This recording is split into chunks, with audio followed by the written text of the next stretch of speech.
Апамдын майрамы.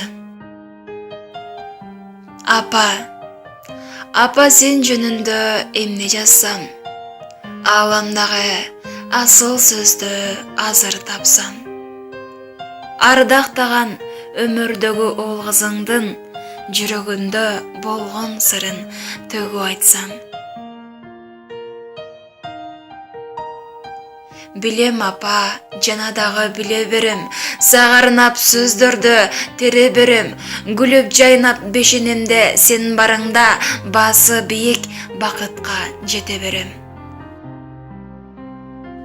Апа, куттуктайын майрамыңды, сага окшоп кирип келген март айында, жашоодо дайым сага бакыт берген, жыл менен тегеренген жалпайыңды.